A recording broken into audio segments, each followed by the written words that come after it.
Le président Joe Biden vient de prendre une décision qui va changer tout le cours de la guerre en Ukraine. Le plan de victoire tant vanté du président ukrainien Volodymyr Zelensky prévoyait que les États-Unis donnent leur feu vert à une action spécifique que les États-Unis n'ont pas encore autorisée. Si l'Amérique donnait le feu vert à cette seule chose, l'Ukraine pourrait détruire la Russie en portant le combat directement vers certains des actifs stratégiques les plus importants de la Russie. Les États-Unis ont passé les 2 dernières années et demie à peiner à prendre cette décision, mais le moment est enfin venu. Le président Joe Biden a autorisé l'Ukraine à attaquer la Russie sur le territoire russe avec des missiles à longue portée fabriqués et livrés aux États-Unis. C'est le dernier grand acte d'un président qui va bientôt quitter la Maison-Blanche et il va changer le cours de la guerre, et c'est un acte dont l'Ukraine a déjà bénéficié. Un jour seulement après avoir reçu les rapports sur l'autorisation accordée, l'Ukraine a pris des mesures. Elle a tiré sur la Russie le premier d'une série probablement longue de missiles d'attaque. C'est une nouvelle énorme. Dans cette vidéo, nous examinerons les raisons pour lesquelles Biden a décidé de donner le feu vert à l'utilisation d'armes offensives en Russie, avant de nous pencher sur la manière dont l'Ukraine compte utiliser ces missiles pour anéantir la Fédération de Russie. La BBC a été l'une des premières à rapporter la décision du président Biden. Le 18 novembre, elle a fourni les éléments de base. Selon l'agence de presse, Biden a donné le feu vert à l'utilisation d'agresseurs à l'intérieur de la Russie, ce qui constitue un revirement politique important. Auparavant, l'utilisation de ces missiles avait été limitée à des cibles à l'intérieur de l'Ukraine et de la Crimée, que la Russie avait annexé en 2014 de peur que leur utilisation en Russie ne provoque une escalade de la guerre. CNN fournit de plus amples détails dans son propre rapport. Il est précisé que l'autorisation n'est pas officielle, Biden ayant annoncé au public la capacité de l'Ukraine à utiliser des missiles offensifs contre la Russie. La nouvelle de l'autorisation provient plutôt de 2 fonctionnaires américains proches du président et familiers des controverses sur l'utilisation de missiles offensifs.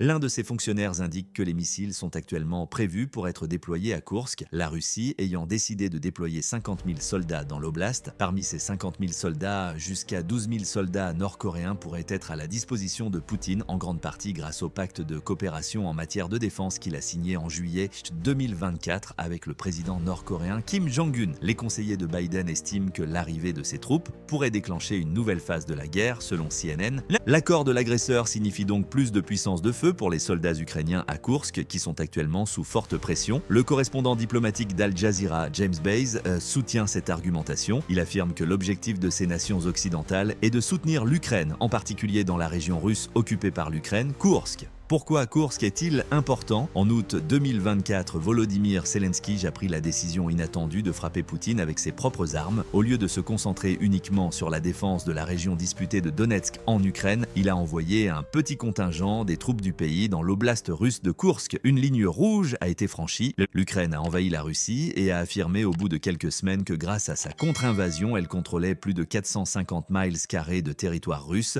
dont 93 villages. L'invasion de Koursk a marqué un tournant dans la guerre car la conquête du territoire russe par l'Ukraine lui a donné un moyen de pression important si jamais des négociations devaient être entamées avec Poutine. L'Ukraine a désormais la possibilité d'échanger ce qu'elle détient à Koursk contre une partie du territoire que la Russie a pris lors de l'opération militaire spéciale de Poutine. Bien entendu, cet avantage de négociation expire si l'Ukraine n'est pas en mesure de conserver le territoire de Koursk. Le déploiement par Poutine de 50 000 soldats dans le cadre d'une contre-offensive vise à reprendre les nombreuses colonies que l'Ukraine a revendiquées. L'Ukraine doit lutter contre cette contre-offensive et c'est là que les missiles d'Atakoum entrent en jeu.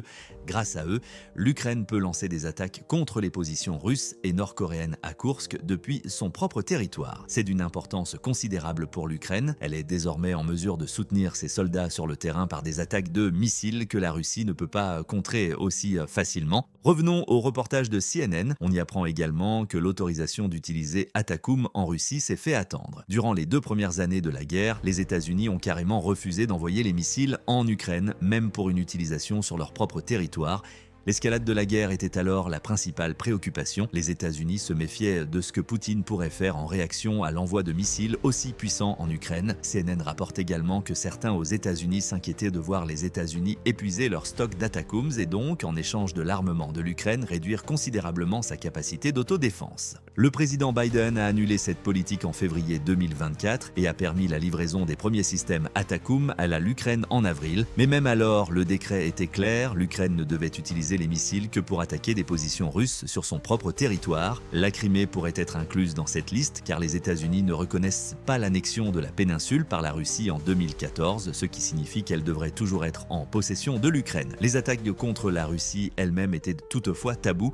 Le président Zelensky avait longtemps et souvent insisté pour obtenir le feu vert pour l'utilisation des missiles contre la Russie avant même que les États-Unis n'autorisent leur utilisation à l'intérieur de l'Ukraine. Certains signes indiquaient que l'autorisation était en route plusieurs mois avant qu'elle ne soit donnée. En septembre 2024, Al Jazeera a rapporté ce qu'elle a appelé une faible lueur d'espoir pour l'Ukraine après que Zelensky ait demandé pendant des mois la permission d'utiliser les missiles Atakum contre la Russie.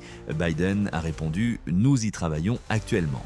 Interrogé sur la levée de ces restrictions géographiques, le secrétaire d'État du président, Antony Blinken, a également souligné que les États-Unis avaient continuellement adapté leur approche aux conditions sur le champ de bataille. Certains signes indiquaient qu'une autorisation était imminente. La décision de Poutine d'engager des troupes nord-coréennes dans sa contre-offensive contre les positions ukrainiennes à Koursk semble avoir poussé le président Biden à prendre sa décision. Après tout, l'utilisation par Poutine de soldats nord-coréens représente le genre d'escalade que les États-Unis ont toujours redouté. Elle doit désormais aider l'Ukraine à contrer cette escalade avec des armes plus puissantes. Zelensky a finalement obtenu ce qu'il voulait depuis plus de 2 ans et la Russie n'est pas contente. Poutine a déjà menacé les États-Unis à plusieurs reprises alors qu'il discutait de l'opportunité d'autoriser l'Ukraine à utiliser la base d'Atakum en Russie. Vers la fin septembre 2024, moins de 2 semaines après les déclarations du président Biden et de Blinken sur une éventuelle utilisation d'Atakum, Poutine était sur le sentier de la guerre. Il a proposé qu'une agression contre la Russie par un État non nucléaire, mais avec la participation ou le soutien d'un État nucléaire, soit considérée comme une attaque conjointe contre la Fédération de Russie. Poutine s'est déchaîné lors d'une réunion du Conseil de sécurité russe en septembre. L'utilisation du mot nucléaire était très intentionnelle. Poutine a dit en substance que la Russie considérerait comme une attaque d'une puissance nucléaire le fait que les États-Unis autorisent l'Ukraine à utiliser les missiles d'Atakum en Russie. Et même si ces missiles ne porteront pas d'ogive nucléaire, la Russie s'est réservé le droit de répondre à de telles attaques de missiles conventionnels par des armes nucléaires. En bref, ne le fais pas, Amérique. Nous utiliserons des armes nucléaires si tu laisses l'Ukraine utiliser tes missiles contre nous. La réaction russe n'est pas moins modérée. Maintenant que le président Biden a donné son accord, le porte-parole de Poutine, Dmitri Peskov, a été l'un des premiers à réagir. Si une telle décision a réellement été formulée et portée à la connaissance du régime de Kiev, il s'agit d'un nouveau cycle qualitatif de tension et d'une situation qualitativement nouvelle en ce qui concerne l'implication des États-Unis dans le conflit, a-t-il déclaré lors d'un entretien avec les médias russes.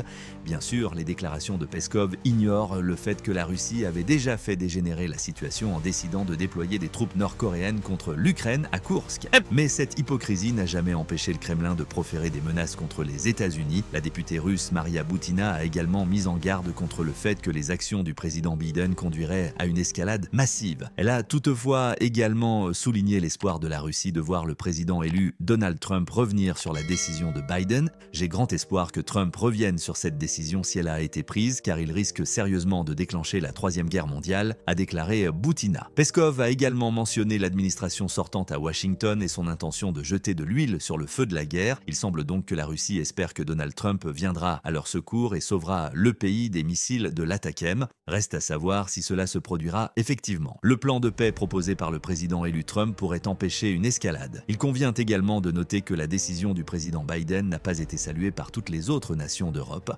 La Hongrie, l'Italie et la Slovaquie ont condamné la décision, peut-être parce qu'elles pensent que le déploiement des missiles Atakem en Russie va provoquer une escalade des tensions au point de menacer d'autres pays européens. Politico rapporte également qu'un fonctionnaire militaire français affirme que l'autorisation donnée à l'Ukraine d'utiliser les missiles Atakem ne changera pas l'équilibre des forces dans la guerre. Cela ne fera que ralentir, mais pas arrêter, ce que le fonctionnaire considère comme une guerre industrielle, la nation la plus susceptible de gagner étant celle qui pourra produire le plus d'armes à long terme. Il est difficile de dire si ces commentaires constituent ou non une désapprobation de la décision du président Biden par la France, mais peu importe, la décision est prise et c'est peut-être le président Zelensky qui donne la réponse la plus éloquente à la décision de Biden. En réaction à la nouvelle, il a déclaré aujourd'hui « Les médias parlent beaucoup de l'autorisation d'actions appropriées, mais les grèves ne se font pas avec des mots.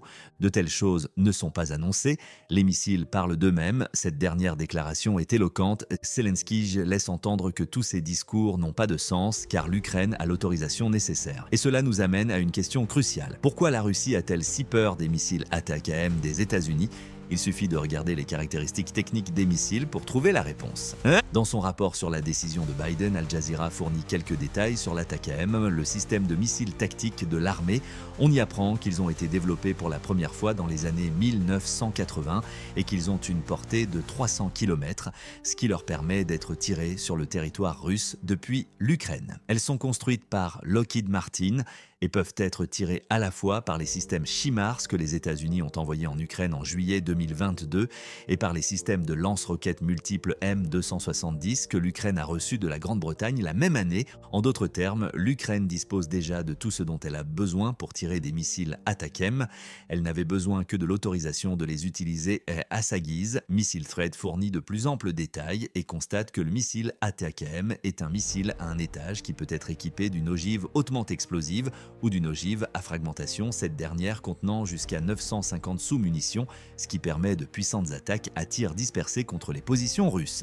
La mention de HIMARS dans le système M270 devrait également indiquer que l'ATACMS est un missile mobile routier qui permet à l'Ukraine de décoller de presque n'importe où sur son territoire. C'est ce qui le rend si utile pour repousser l'offensive russe de Koursk. L'Ukraine peut littéralement conduire ses missiles ATACMS jusqu'à la frontière avec la Russie et les lancer à la fois sur le territoire conquis et sur les positions des troupes russes et nord-coréennes à la périphérie de Koursk. Le missile ATACMS est en outre conçu pour être précis. 4 ailerons arrière à son extrémité arrière assurent sa stabilité en vol, tandis que la construction du nez à l'avant fait de même. Le missile combine également un GPS et un système de navigation inertielle, INS, ce qui lui permet de se diriger directement vers sa cible prévue en minimisant les dommages collatéraux. Le système INS offre également une protection contre les interférences et le brouillage électronique, ce qui signifie que la Russie dépendra de ses systèmes de défense aérienne S-300 et S-400 pour les abattre du ciel. Comme les missiles ATACMS peuvent atteindre des vitesses allant jusqu'à Mach 3, les frapper en vol représente un défi assez important. En bref, il s'agit d'un missile extrêmement puissant avec lequel la Russie n'a guère eu à lutter pendant la guerre, hormis une poignée d'attaques en Crimée, dont une en juin 2024 qui a tué au moins 4 Russes et en a blessé 150 et un autre. L'Ukraine n'a pas été en mesure de tirer le meilleur parti de ses missiles ATACMS. Maintenant, elle le peut. Et c'est précisément ce qui fait peur à Poutine. Cela nous amène à une autre question. Que signifie la nouvelle capacité de l'Ukraine à utiliser des missiles ATACMS contre la Russie pour l'avenir de la guerre? Pour la Russie, tout cela est une mauvaise nouvelle. Et l'Ukraine nous a déjà donné l'une des réponses. Le 19 novembre, la BBC a rapporté que des officiels américains avaient confirmé que l'Ukraine avait tiré le premier de ses missiles ATACMS sur la Russie.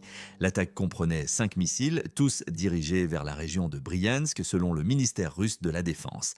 Sur ces 5 missiles, l'un d'entre eux a réussi à percer la défense aérienne russe et des fragments du missile explosé ont déclenché un incendie dans une installation militaire à la frontière. C'est du moins ce que prétend la Russie.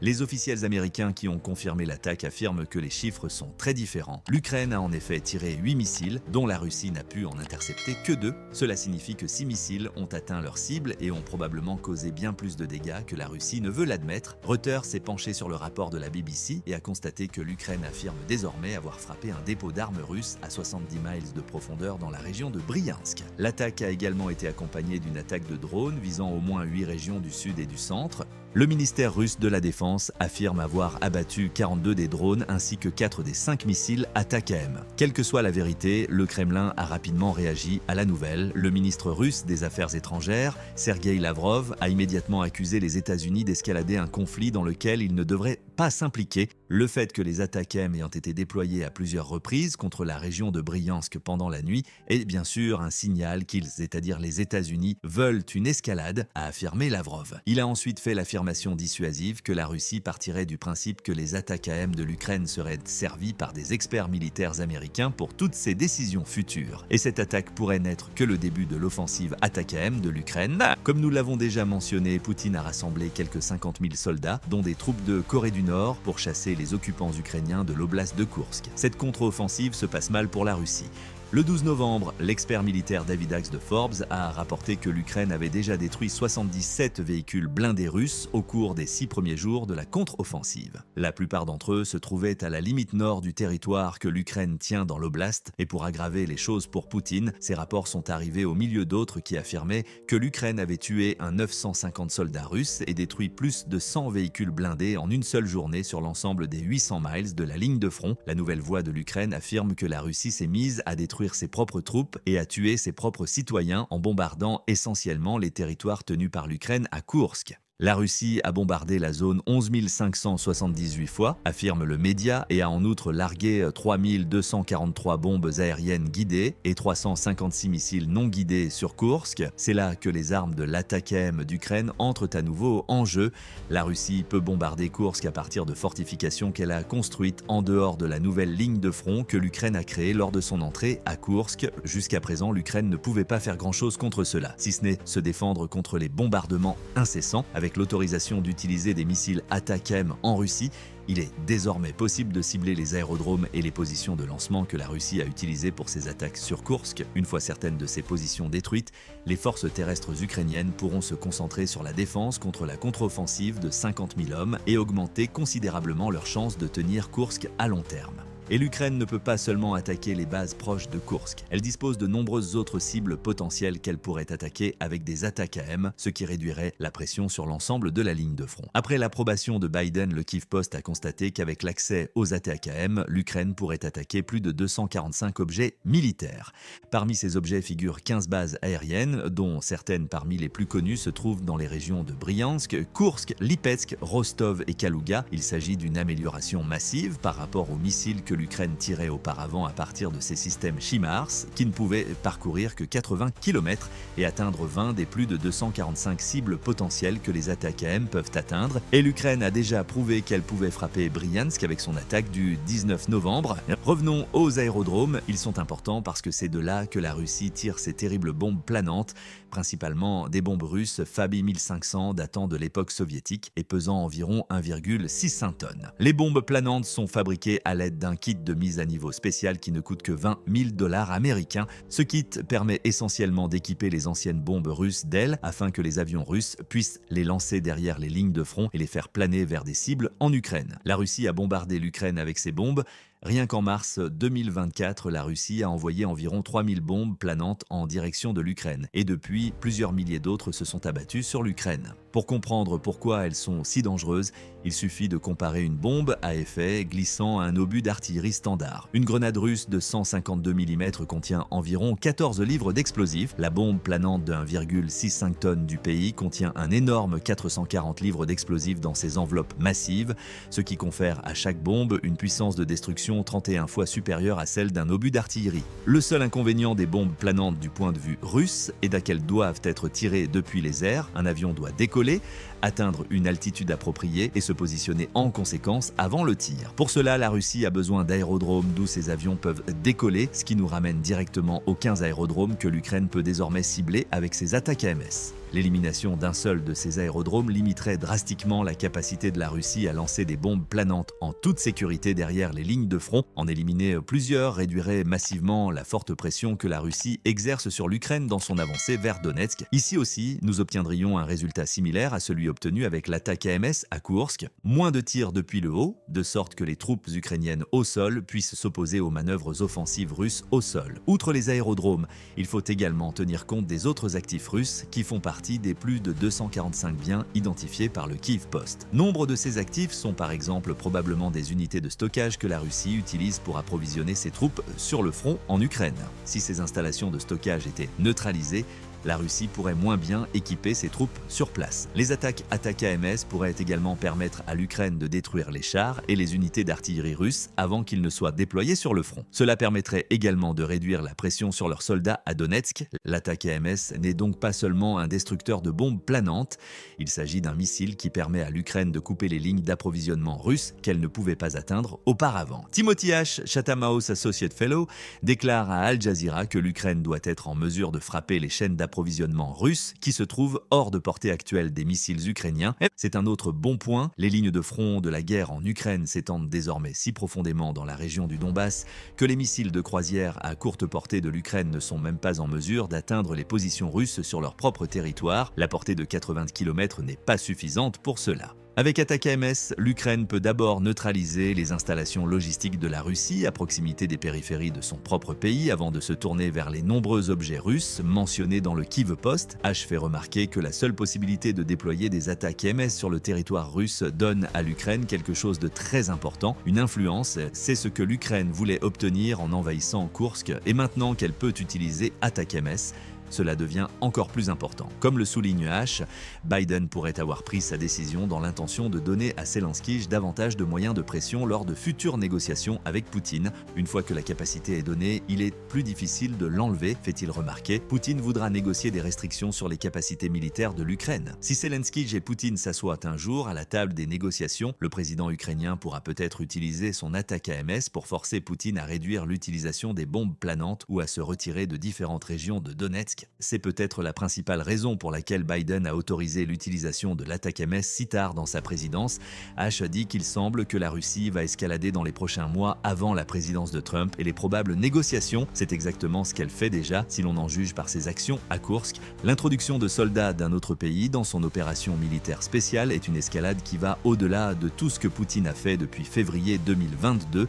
L'Ukraine doit donc être en mesure d'augmenter sa portée afin d'affaiblir les capacités offensives de la Russie, conclut H. Il est remarquable que Trump ait déjà demandé à la Russie d'arrêter l'escalade du conflit. Poutine a ignoré ses appels, mais cela n'empêchera probablement pas Trump de s'engager en faveur de la paix lorsqu'il prendra ses fonctions en janvier 2025. L'Ukraine peut se féliciter de toutes les négociations que Trump peut arbitrer, mais elle voudra mener ces négociations en position de force, ce qui signifie qu'elle utilisera l'ATACMS non seulement comme moyen de pression, mais aussi comme instrument pour affaiblir la Russie au cours des 2 mois précédant l'entrée en fonction de Trump. En parlant d'escalade, c'est exactement ce qui s'est passé après les rapports sur la décision de Biden. Avant l'attaque de l'Ukraine le 19 novembre, la Russie a célébré le 1000 jours de la guerre en modifiant sa doctrine nucléaire. Désormais, il est dit que toute attaque d'un État non nucléaire comme l'Ukraine, soutenue par une puissance nucléaire comme les États-Unis, constitue une attaque conjointe contre la Russie. Et avec ce changement, Poutine a ouvert la porte à la Russie pour qu'elle utilise des armes nucléaires en réponse à l'utilisation d'ATACMS par l'Ukraine. Va-t-il aller aussi loin? Seul l'avenir nous le dira. En ce qui concerne Zelensky, le changement de cap de Biden est une grande nouvelle pour la vaillante armée de son pays. Il le rapproche également de la mise en œuvre du plan de victoire qu'il a présenté aux États-Unis en octobre. Enfin et surtout, le pas de Biden rapproche l'Ukraine d'une résolution des problèmes avec la Russie, que ce soit sur le champ de bataille ou par la voie diplomatique. Cette dernière option semble être celle privilégiée par Zelensky en attendant l'entrée en fonction de Donald Trump. The Hindu a rapporté une interview qu'il a accordée à la radio ukrainienne quelques jours seulement avant le changement de cap de Biden.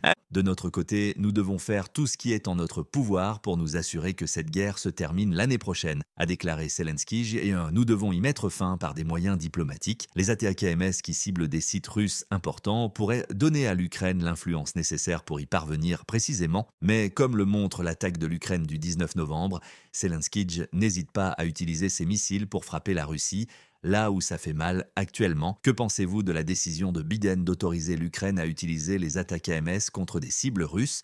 Cela permettra-t-il à l'Ukraine de négocier un meilleur accord si Donald Trump devient président et met en place son plan de paix? Ou Poutine fera-t-il l'escalade à partir de là et fera-t-il regretter aux États-Unis leur décision au cours du processus? Partagez vos réflexions dans la section des commentaires et merci d'avoir regardé la vidéo.